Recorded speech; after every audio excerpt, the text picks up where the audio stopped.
Welcome back, guys, to another episode of Doorknob Confessions. I'm so excited to have you here, and we have Diane back after a weekend of R&R in Palm Springs. Welcome back. Thank you so much. Yeah, it was a week, and we spent a week away in the desert, away from the city, and I just like to do that every 2 months or so. So I'm very spoiled in that regard for sure.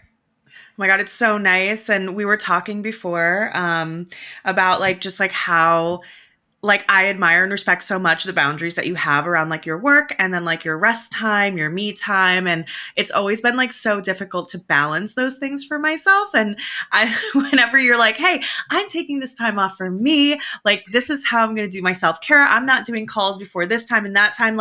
That used to be me, I think, a few years ago, and everything worked so well. And then I had the baby, and now it's more complicated. I have to do things whenever I have a minute. But I just admire that you just so good with your energetic boundaries. Oh, thank you. I know that it might be a little bit annoying as somebody who works with me. But, I do really try, because I will get into this, I will slip into the mindset of just hustle mode and grind mode, and I will not stop. I will work for 12 hours a day and be okay, what more can I do? So I've found that I need to kind of go on the extreme end of having boundaries to kind of find my balance. And I'm sure once I have kids, it'll be totally different, such a different ballgame. Well, I think for me, at least, you just go through a period of hell of adjusting, and it's just finding your feet again and giving yourself so much permission to just be a little bit messy. And then now we're halfway through her 10th month. And so we really have her schedule down. Her naps are down. She's super easy. She's super fun. We got the hang of things. We're not we're getting 12 hours of sleep a night. It's chef's kiss.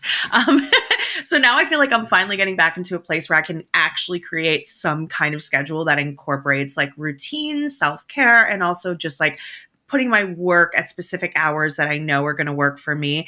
But you're right. And it's I think you mentioned this before we started recording, but just that there are different seasons of life, and you kind of have to meet yourself where you are. And I'm I don't know if it's the ADHD hyperfixation mode for me, but I too can do that 12 hours in the hole of working and then be what else?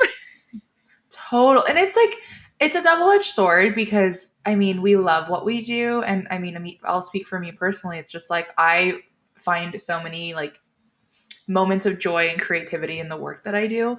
But also at the end of the day, I always have to remind myself, we're not here to work.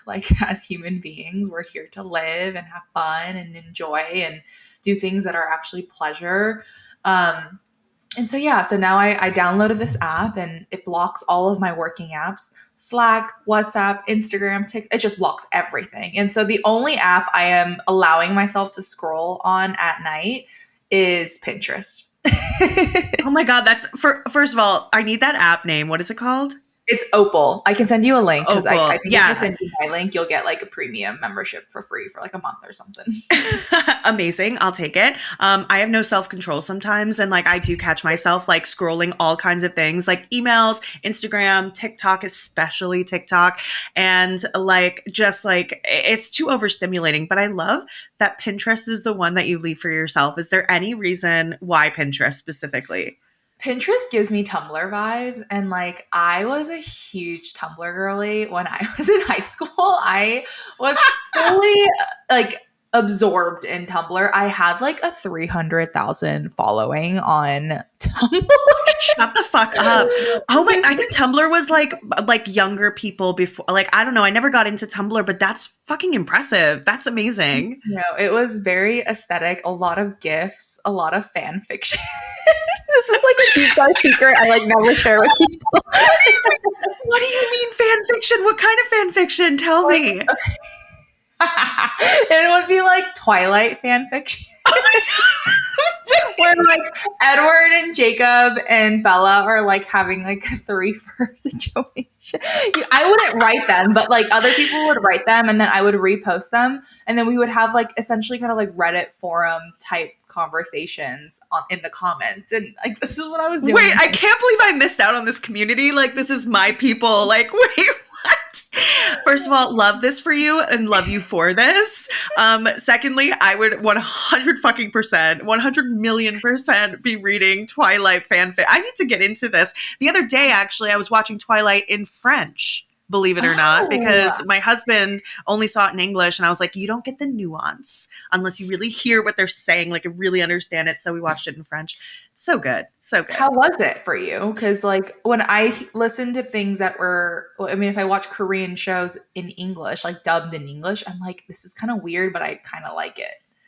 I kind of like it. It's a different take and it also like forces me to kind of practice my French. Although I will say like and I think this is true for like a lot of the dubbing in different shows, like it's never a like a full translation. Like there's things Totally. that either like cultural references that they won't get or that, like because it doesn't apply to the, some other country, or like there's just like if they dumb down the dialogue or so for me like knowing like kind of basic intermediate French, like it was great because I knew the story, I could follow the Mhm. story, and it helped me understand what they were saying. But also like the Right. voices were different, so it was kind of like Right. cheesy. And like Yeah. I was like, this doesn't sound like them.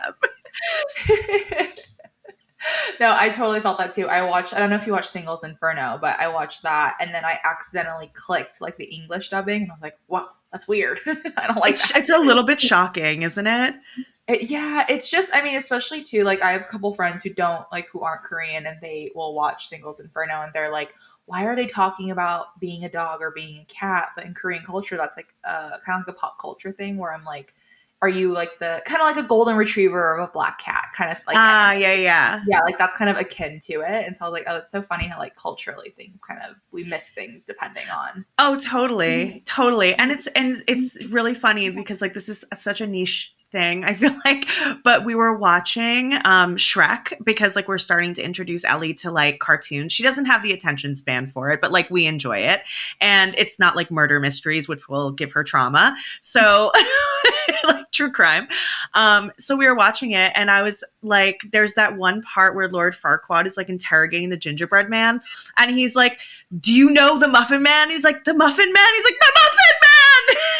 like, and in French, like in the dubbed version, it's actually a completely different joke.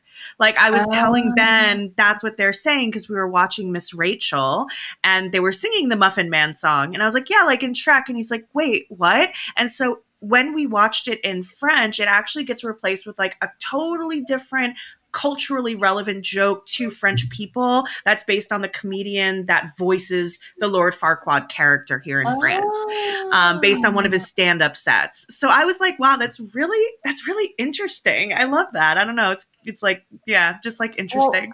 well, similarly too, like in Inside Out, I know like when the kid gets like when they introduced the disgust emotion, depending on what country it aired, the vegetable changed because like Oh every country wow. has a vegetable that kids don't like. Oh wait, that's so cute though. I love Yeah. that. Well, this wasn't even what we were going to talk about, but I'm vibing with it. I love It's a it. vibe. I mean, I'm excited to get into these confessions because you always bring such solid ones, and I love that we do like blind reactions to them because it's so I fun. do. I mean like I love scrolling these like different like pages and reading other people's like submitted confessions that they bring to us, and like it's always interesting cuz some, range from being like really like dark confessions that I'm like wow, like people are struggling. And then there's some that are just so bizarre that you're just like, wait, what? And then other ones that are really relatable. And I think this first one is actually pretty relatable. It brought me back to such a traumatic memory from my middle school days, which I'll tell you about. And maybe you can relate. So this person confessed that okay, so they said, I used to think dildos were a hostess product like ding dongs or ho hos. When I was younger, I overheard older kids saying dildo a couple of times at lunch and they were whispering and giggling. For years, I couldn't figure out what was so funny and secretive about snack cakes. Oh, wait, that's so funny. Because ding dongs do not sound like a food. I don't think that ding dong should be a food name No, or ho hos. or a Like, ho who's coming up with ho. these names? And dildo sounds very similar to those things. So, like, the logic is there. It's totally there. Like, did you ever think that, like, as a kid, did you ever have a moment where you thought, like, something adult wasn't what it was? Oh, so I think I was in seventh grade. So I was an only child, and a lot of the kids I went to school with had a lot of older siblings, like who were in high school. And so I also grew up in like an immigrant household. And so like pop culture was not a thing. I didn't know who anyone was. I didn't know who Rihanna was until I was like in 10th grade of high school. And so, anyways, I remember this kid that I was friends with, and he was like a fairly like skinnier kid, like a scrawnier kid, and he was quite like bony. And so I was like, oh, you're like a boner. Like you're like somebody who is like really bony. And everybody was like cackling, No. laughing at me. And it was so embarrassing. But it was embarrassing, but I didn't know what was embarrassing about it, you know? And Yeah, they of course. explained it to me. They're like, oh, this is what a boner is. And I was mortified. I was like, oh my goodness, I can't believe I just said that in front of people. So yeah, I definitely resonate. No, like I feel like we all have a story like that or two. I read another confession about somebody who is very similarly thought boner meant bonehead.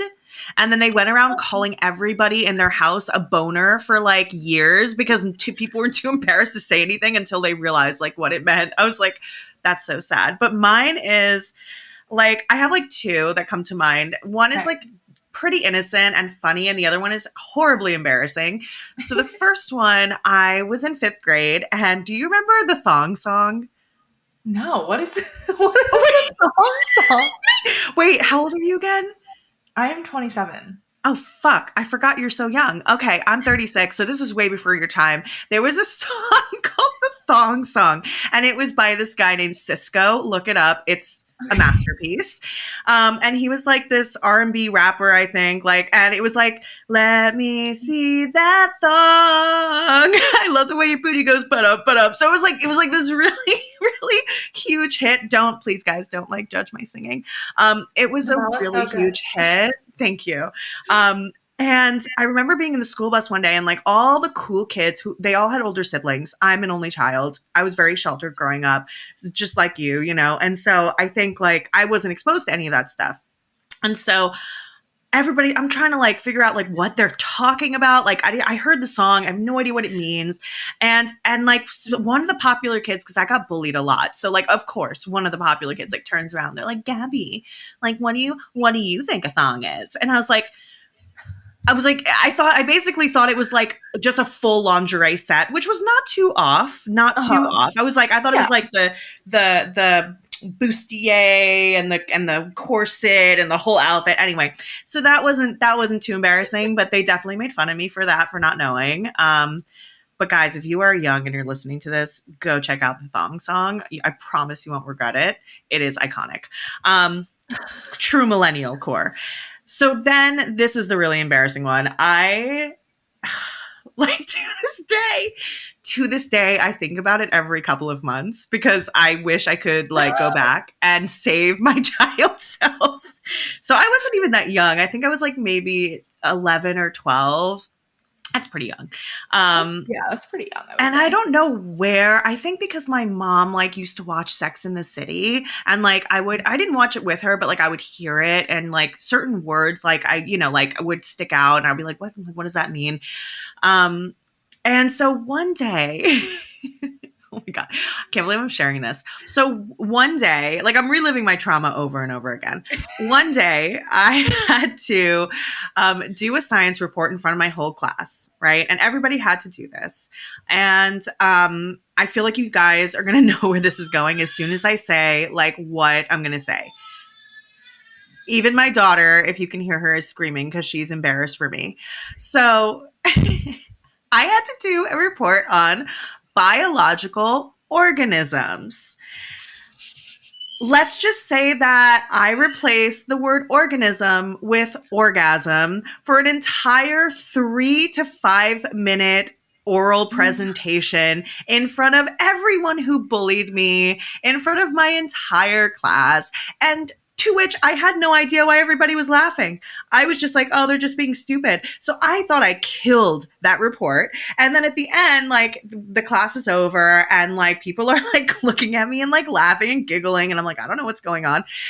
And everybody leaves the classroom and the teacher calls me over and she was like, Gabby, can I talk to you? And I was like, yeah, sure. And she's like, I'm really just want to say proud of you. And like, I really admire how you handled that. And I was like, handled what?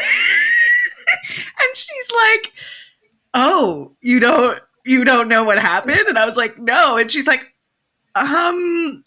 well, you said orgasm instead of organism for your entire report. Do you know what that is? And I was like, no, I don't know what that is. So needless to say, that was like something that's followed me and haunted me for years. And if anybody from high school is listening or middle school that heard this report, I am genuinely glad I made you laugh and brought a smile to your face, to my horror and humiliation of myself. So there. Wait, that is crazy because I also, it wasn't a presentation, but you know what you like popcorn read when you're in class? Yeah. I read orgasm instead of organism in biology. It's an easy mistake, okay, you guys? I don't blame you. I don't blame Gabby, young Gabby. Oh my god. Well, to this person who thinks dildos are a hostess product, just know you're not alone. We've all done this in some shape or form. We do not blame you. When was the last time that you let yourself really have fun? I mean, really have fun. That pure, unapologetic, goofy, silly, adventurous kind of fun that you used to have before you became that responsible adult. Look, we all know you're reaching those KPOs at work, you're showing up to Pilates, you're taking care of your kids, you're doing that self-growth work, and all of that is great. But you also need to give yourself time to throw it to the wind and just play. That's just as important when it comes to creating a life that feels joyful and expansive. And that is what Camp Yūgen is all about. Camp Yūgen is the adult summer camp experience for women, by women. We are passionate about bringing women together in community to play, create, travel, and have incredible adventures, all while nurturing and healing the inner child. With curated, all-inclusive luxury trips around the world, Camp Yūgen will transport you to a whole new world, and all you have to do is show up. We take care of everything from breathtaking accommodations to gourmet food, exotic excursions, healing workshops, creative activities, transportation, and of course, pajama parties. Our next trip is coming up in May 2025 for our session in the south of France, and we would love to see you there. You'll be staying at a gorgeous 18th century chateau where you can live out your princess dreams and enjoying activities like daily yoga, breathwork, hiking, horseback riding, crafting, visiting local castles, eating chef-prepared meals, enjoying the pool in the sunshine with your new group of besties, and so much more. Give yourself the gift of relaxation and play and join us today. Visit www.campyugen.com/May2025 to book your suite and get ready for the adventure of a lifetime.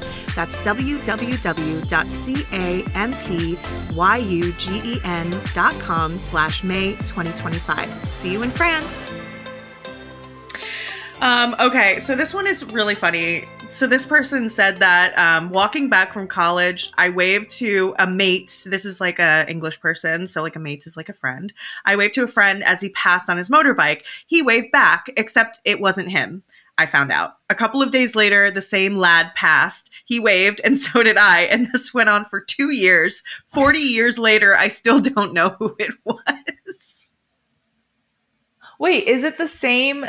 They're waving to the same person every single time? Yeah, so they mistakenly waved at somebody, and I guess they had the same route like every day, like going to class or something, and so they waved at each other, like, but they never met, and he has no idea who this person is. I love that though. That's actually really cute. That's like such a human thing. It's so cute. I was like, oh, like making friends, like, because we were saying like it's hard to make friends as an adult. Like this is such a meet cute moment for friendship. Oh, it is a meet cute moment. I hope that one day, sir, you find this friend and you guys are able to chat about it. And yeah. Thoroughly. I've waved at people that I thought were people I knew, and like, do you ever do like the wave and then you realize and then you like brush your hair back with your hand? You're like, oh, I wasn't doing that. I will commit. I'll just pretend like I was waving to them. Like what? No. I'll be like, oh, hey. And then I'm like, oh, that's not you, but I will keep waving. Hi, how are you doing? That's ballsy, Diane. That's ballsy. I'm too humiliated. I'm like run and hide. Run and hide. I'll like No run into a shame. store to avoid it. I love that for you though. Have you ever like to like talk to that person or like you just pass them and then Oh, it's just like whatever? after you guys, I think like I used to have such severe anxiety and it was really bad social anxiety to the point where I couldn't go out. Gabby knows. And now it's like the anxiety is now not there in my system. And so I've just reverted back to like my 5-year-old self where I wave and talk to everybody. So I will have like a full on conversation with a stranger on the street. I love that. It'll be great. It's good. And people are interesting if you give them the opportunity to, listen. No, for sure. I feel like I was the same too. Like I had a lot of anxiety my whole life, especially since I was like bullied a lot and like Same. um I found it very hard to like make friends or put myself out there. And then when I started really like doing the work and like going to therapy and like figuring out like why this was going on, and then eventually like self-love journey, of course, and all the healing things, like I love talking to strangers now. Like I love it so much. And like you do get to meet some really interesting people that you may not meet. And I will say, like, living in France, like living in Strasbourg is wonderful. And I didn't know that there were like Americans in Strasbourg or even like English speaking. Obviously, there's English speaking people, but I just was like, I don't know where to find them because I didn't know anybody. And it's funny, like, even to this day, like, I'm okay talking to strangers, but when it comes to like trying to make a friend, I get so nervous. Like, I went to this meetup group and I shit you not, I was shaking. Like I was shaking and like shallow breathing. Like, and I was like, okay, like just like it's gonna be fine. Like, you're just here to like meet some new people. And I Yeah. was kind of like surprised, like that inner child really came out and she was like, oh my God, this is scary. No, it is scary. And I think like making friends is not easy as an adult because everyone expects you to have friends already. And it's almost like this understanding. But like, what if you want new friends? Or like, what if you want different friends? And I think like, the first time I really experienced adult friendship was when I went on a retreat and I was like, "Oh, you can actually form such like close friendships on these retreats with complete strangers on day 1 and then like the last day of the retreat, you're like besties." Truly. Yeah. No, same, same. And it like my first real retreat was like a meditation retreat. And I went by myself and I was like super nervous because I was like, wow, this is really different. And Mhm. like a lot of those people are still friends to this day. It was like one of the most eye-opening experiences. And that's like, I mean, that's one of the main reasons why like we created the Camp Yūgen, framework and why we're hosting a retreat. We're hosting it this May if you guys are interested. The link is in the show notes. But like, we want to foster this same environment for you guys, like that we've experienced, especially if you're feeling lonely, alone. You don't have like this circle of friends. You don't have even maybe a few friends. You're in a new city, you're in a new chapter, especially like when you go on this growing journey, like this healing journey. I know it's like very cliche, but it's true. When you start healing yourself and growing and changing your life, the people around you naturally will like change, the people that you want to surround Mhm. yourself with. So like finding that new group can be hard. So like rather than trying to find like-minded people just in the street, like, hopefully you can find them with us in our retreat. Yeah, absolutely. And I do think like a lot of people, I know for me especially, like I get really intimidated at the idea of going on a retreat alone. And it was probably one of the best experiences I ever had. And so if you are feeling hesitant, know that like it's kind of like the first day of class in school. Like the kids that are around you are like strangers, but then by the end of the school day, you're fairly close with them because your teacher makes you kind of go through uncomfortable icebreakers. That's kind of what's going to happen on the retreat, but like not as uncomfortable and a lot cuter. Yeah, no, definitely. And a lot more fun because we're going to be in a chateau doing like fun activities and you can live like your best like princess life, like while also making friends. Absolutely. I'm really excited. I think it's going to be a great time. I'm so excited. Yeah. So you guys come check it out. We have a few spots left and the link is in the show notes.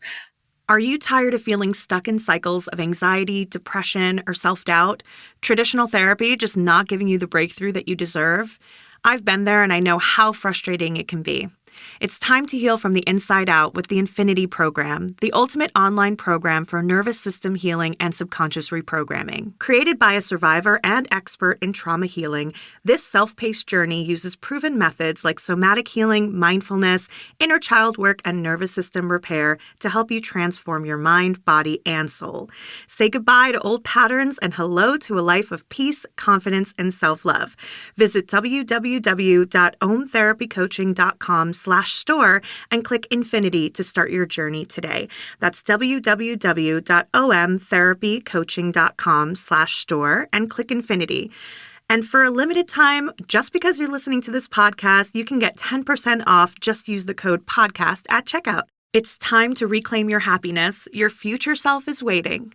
Okay, moving on. So this is interesting. I wanted to ask you about this with your partner. But this confession was like, I bought my wife a Fitbit because I'm fed up of her moaning about how tired she is and how badly she slept every morning when I know she had lots of sleep and snored 90% of the night. So does your partner snore or do you snore? I've been told I'll like very lightly snore when I'm really tired. But I think it's usually when we're in like when we're in Palm Springs, when we're in drier climates, I think I tend to snore because it's so dry out there. My body's like gasping for any hint of moisture in the air. And so I think that's when I tend to snore. My partner used to snore a lot, but now does not as much. I think since we've both been on like a health journey, it's been significantly less. But I should preface by saying I am like the lightest sleeper. Like the smallest thing I will wake up. Or at least I used to be. I'm not as much anymore, but I used to be a really light sleeper when I first met him. And so I have an insanely loud white noise machine. Like it sounds like a speaker. It's basically like blaring in your ear. It's really great. Just drowns everything out. I also have loop earplugs that I put in my ears if I'm really struggling to sleep. Oh, So wow. I am double layered up with noise. Girl, I literally though, like I'm such a light sleeper, I can relate to that. But like you and producer Nick, can you tell us what you sleep with? Like unmute yourself, please, and share with us how you sleep every night. I don't sleep well every night, but but your mother and I both have an Aura ring. Yeah, the Aura ring. But like, don't you sleep with like binaural beats? Oh yeah, like super loud.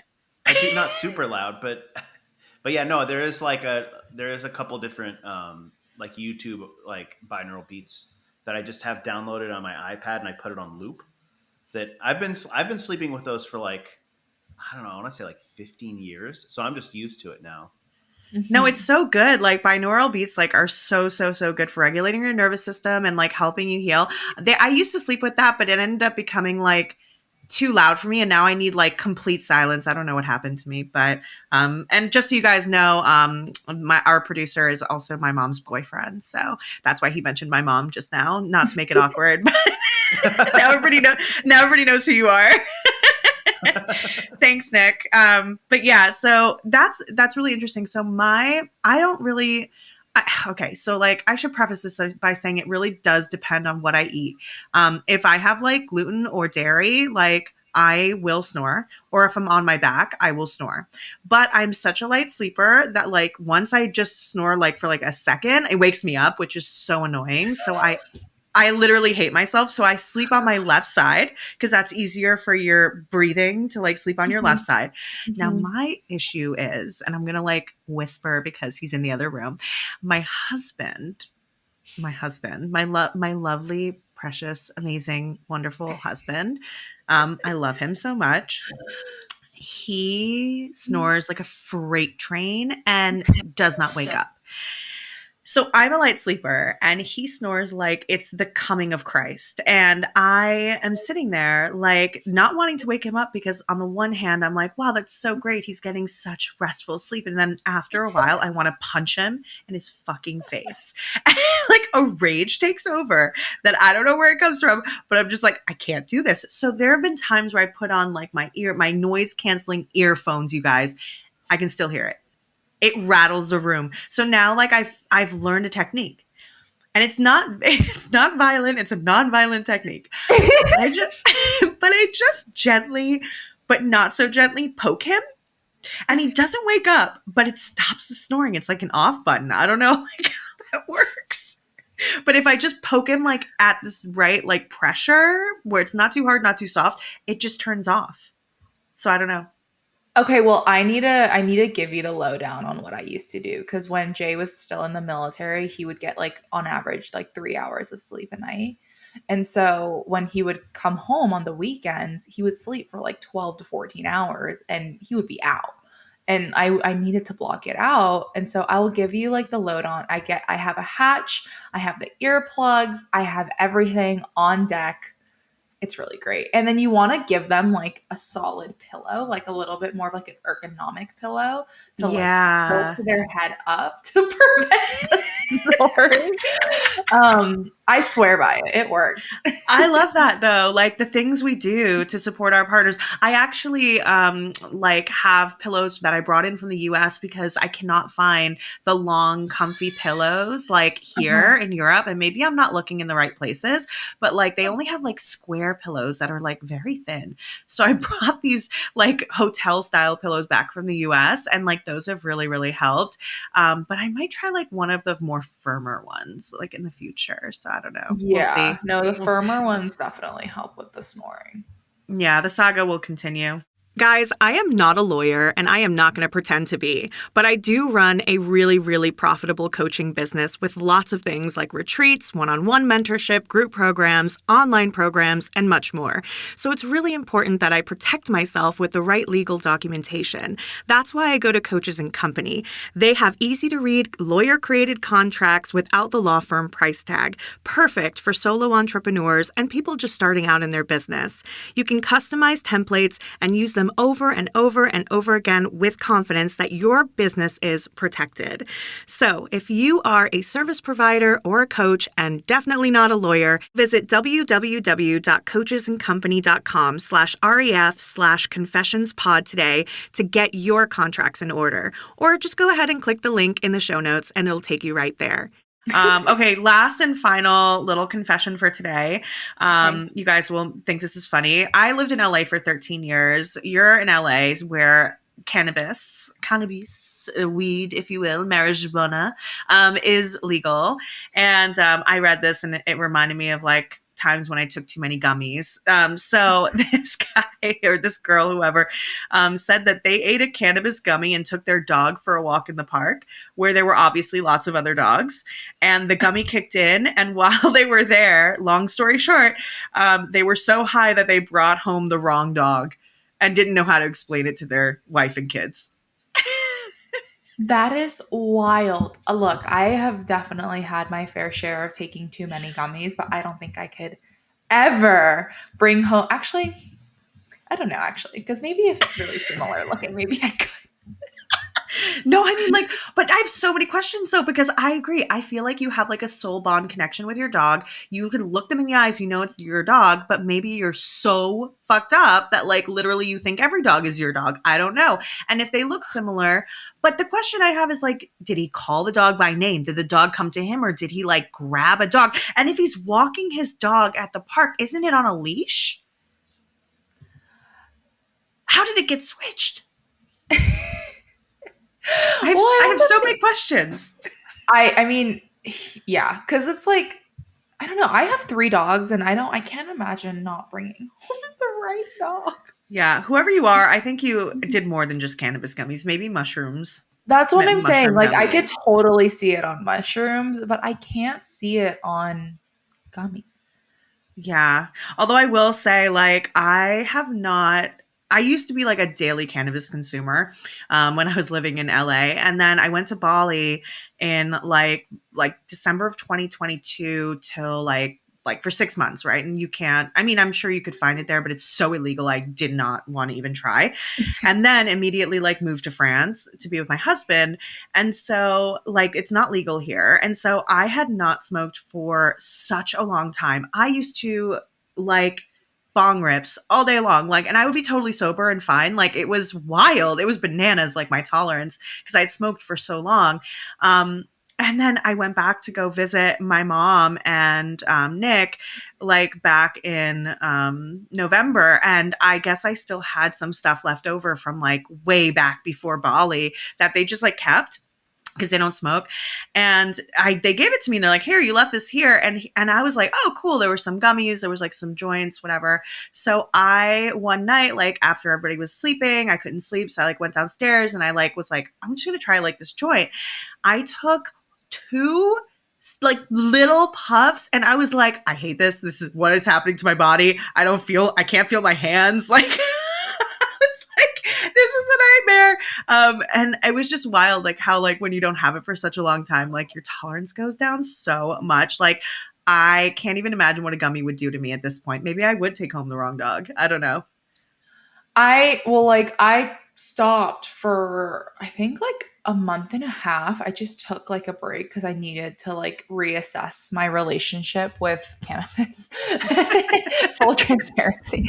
And I was just, I'm really interested in becoming a mama soon, and I didn't want the first time to stop consuming it to be when I'm pregnant. Like I wanted to do it before then. And when I did it, and I took like a 6-month break or 6-week break, I was like, first off, it's not nearly as terrible as I like made it out to be in my head. It's actually fine. And I still have a great time. I still laugh my ass off sober. But when I took a gummy like recently after taking 6 weeks off, and I was spinning. Like I was like the room was spinning. And so I was like, okay, maybe if you don't have a high tolerance, then I could totally see taking home the wrong dog. No, this shit's strong. When you're used to it, it's crazy that your tolerance gets to a place where it's like, oh, I don't feel it. But then yeah, if you're not like used to it, like now I understand when friends would come visit and I would give them something that like a little gummy or something. And I was like, oh, it's like, you're not going to feel anything. And then they were like gripping the sides of the couch with their hands, like praying for it to be over. Like now I understand what that feels like. So I hope you were able to get your dog back, sir. And that your wife and kids have not left you.